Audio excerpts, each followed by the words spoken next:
Em 28 de junho de 1984, um elemento formado por duas aeronaves Chavante decolou de Uberlândia para cumprir a missão Orion Attack. Pessoal, fica nessa história porque ela é sensacional, vocês vão ver, fica até o final. Bom, a ideia era fazer um ataque ao que eles chamaram de País Azul. O País Azul era Anápolis, que era defendido pelos F-5 e pelos Mirage, os caças da Força Aérea Brasileira. A ideia era fazer o seguinte: ataques simultâneos para sobrecarregar as forças de defesa. Essa era a missão do dia na Força Aérea. Bom, a missão era à noite, tudo escuro, então decolou a bordo dos Chavantes o líder, o então capitão Gontijo, e o seu ala, o tenente Bessa. A ideia era voar baixo, todo apagado. O líder na frente ia apenas com a beacon, a luz abaixo, acesa, e ao lado, um pouco mais deslocado à esquerda e para baixo, estava o seu ala, que ia vendo só aquele pontinho luminoso seguindo o seu líder. Verificaram ali os rádios, deixaram o VHF-1 para comunicação e o VHF-2 para o tático, para o movimento tático deles.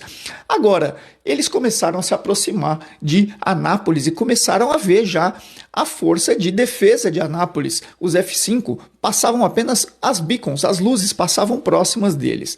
Até que, às 8h10 da noite, o capitão Gontijo sentiu que algo passou sobre eles, uma forte turbulência, seguido da aeronave, uma breve perda de controle. A aeronave começou a rolar para a esquerda e descer, iniciando quase que um tunô.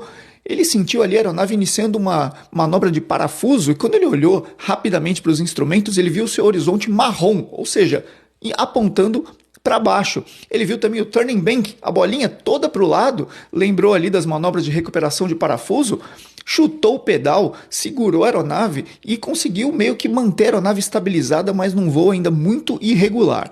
O seu ala que viu atrás só viu a aeronave passando, descendo e sumindo na escuridão. Ele, como reflexo, puxou a aeronave e começou a lhe procurar, não encontrava ninguém. Chamou no rádio e o seu líder não respondia mais. Não havia mais resposta, desapareceu. Mas na outra aeronave estava o capitão Gontijo tentando ainda segurar sua aeronave. Ele percebeu que a aeronave conseguia se manter estabilizada apenas se ele mantivesse o pedal do rudder totalmente chutado para a esquerda, pé no fundo na esquerda e o aileron todo para a direita. A aeronave glissando era a única forma que se mantinha estabilizada. Qualquer outra forma que ele mantivesse ali de voo, o avião começava a ou rolar para a direita ou afundar. Ele não tinha controle do avião apenas nessa configuração. Naquelas condições, ele começou a pensar em se ejetar, mas naquela condição era muito difícil, afinal ele estava voando escuro e estava voando também muito baixo. E ele pensou o seguinte: bom, se eu for me ejetar, eu preciso soltar os comandos para puxar a alavanca para ejetar, só que para soltar os comandos, ele imaginou, assim que eu soltar, a aeronave vai perder o controle, porque a única forma que ela se mantém estabilizada é com o pedal todo para a esquerda e o aileron todo para a direita. Na hora ele começou a pensar, ele conseguiu chamar no rádio a emergência, declarar a emergência. Nesse momento o seu ala ouviu, falou, opa, então ele está vivo. Ele ouviu a chamada de emergência, mudou para outra frequência de rádio e conversou com ele, falou, o que aconteceu? Ele falou, olha, eu não sei, alguma coisa passou em cima da gente e eu perdi os controles, não sei bem o que aconteceu. O ala falou, acende todas as luzes, vou atrás de você. Ele se iluminou, o ala chegou próximo e começou a circular a aeronave para perceber, tinha acontecido alguma coisa, alguém bateu em você. Ele olhou, não viu nada na asa direita, nada na asa esquerda, nada na fuselagem. De repente, quando ele olhou para a cauda, ele falou, olha, tem algo estranho na sua cauda, parece que o seu estabilizador vertical está achatado. Estranho. Começaram a observar, nisso, um F-5 também ouviu a declaração de emergência e falou, você precisa de ajuda? Eles falaram, descartaram, falou, não, já estamos muito sobrecarregados aqui, deixa para lá. Ainda assim, eles ficaram naquela. O que a gente faz? Prossegue, tenta prosseguir para um pouso? Vou me ejetar? Quando o seu ala percebeu, olha, pela carta de navegação aérea, a gente está aqui a 4.500 pés, apenas 1.000 pés acima do terreno, ou seja, cerca de 300 metros. Ali ele descartou, não tem condição de ejetar. Prosseguiram para Anápolis.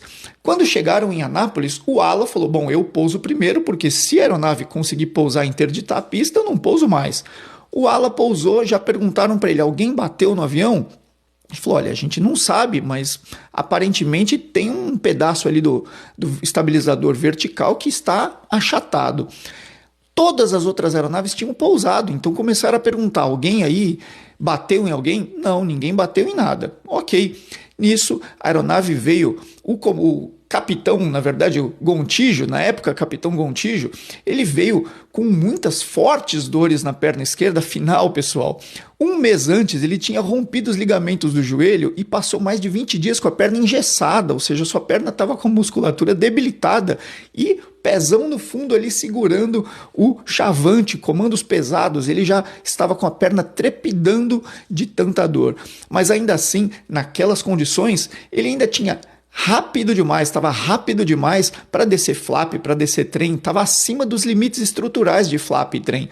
Mas ele não tinha o que fazer, porque se ele reduzisse velocidade, a aeronave perdia o controle. A única forma era veloz, pé esquerdo, mão para a direita, era o único jeito que o avião voava controladamente.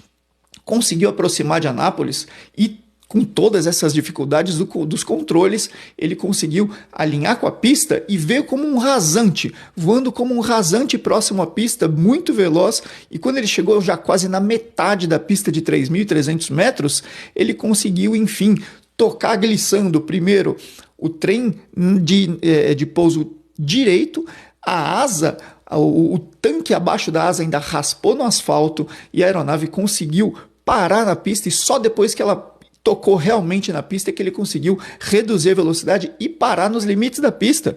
Agora, pessoal, quando ele saiu do avião, ele olhou, dá uma olhada, faltavam 2/3 do estabilizador vertical, uma superfície de comando de voo primária, e ele conseguiu fazer toda essa proeza aí.